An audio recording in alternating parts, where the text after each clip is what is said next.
Assalamualaikum warahmatullahi wabarakatuh. Perkenalkan nama saya Firjat Mazahwa dengan NIM 101012300016 DTT4710. Nah, pada presentasi kali ini saya akan menjelaskan tentang teorema Gauss dari matkul elektromagnetika.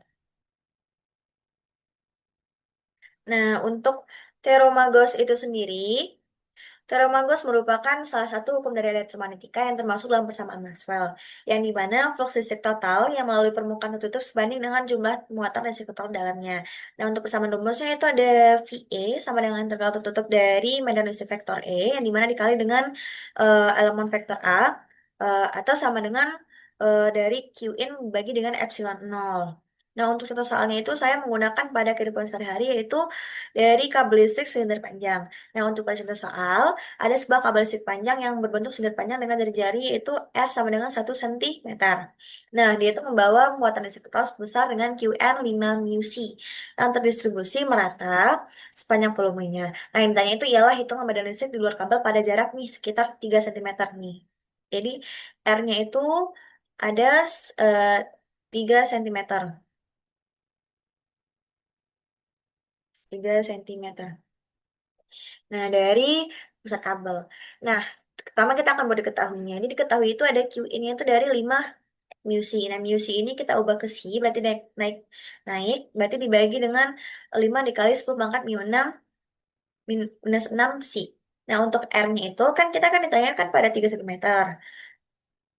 Jadi 3 cm itu diubah ke meter yaitu 0,03 meter. Nah, untuk epsilon nolnya itu diketahui dari ketetapan itu sendiri itu 8,85 dikali 10 pangkat min 12 C kuadrat per N kali M kuadrat. Nah, kemudian untuk mencari persamaannya selanjutnya kita akan mencari teorema Gauss untuk scalar itu tadi rumus pertama itu ada Q in dibagi epsilon nol.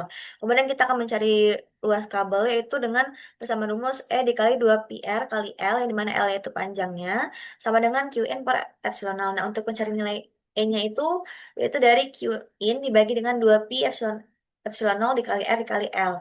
Nah, untuk L-nya itu kita akan mencari awal. Jadi kita buat misalnya di L-nya itu panjangnya 1 meter.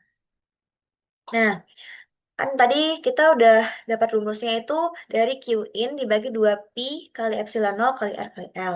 Nah, tinggal kita masukin dari nilai-nilai yang diketahui. Nah, untuk E-nya itu Q in itu dari 5 dikali 10 pangkat 6, kemudian 2 pi turunkan dikali dengan nilai epsilon nol yaitu 8,85 dikali 10 pangkat min 12, kemudian kita kalikan dengan 0,3. Nah, dapat hasilnya itu sekitar 2,99 kali 10 pangkat 6 NC. Nah, untuk contohnya pada kehidupan sehari-hari itu, yang pertama itu teorema Gauss itu bisa digunakan pada kabel listrik bertegangan tinggi atau PLN, kemudian digunakan pada mobil dan pesawat terbang, dan digunakan pada sensor proximity elektrik, sensor jarak, dan penangkap petir. Nah, mungkin cukup sekian dari presentasi saya kali ini. Eh, saya rasa, saya harap mudah dipahami. Mungkin cukup sekian dari saya. Assalamualaikum warahmatullahi wabarakatuh.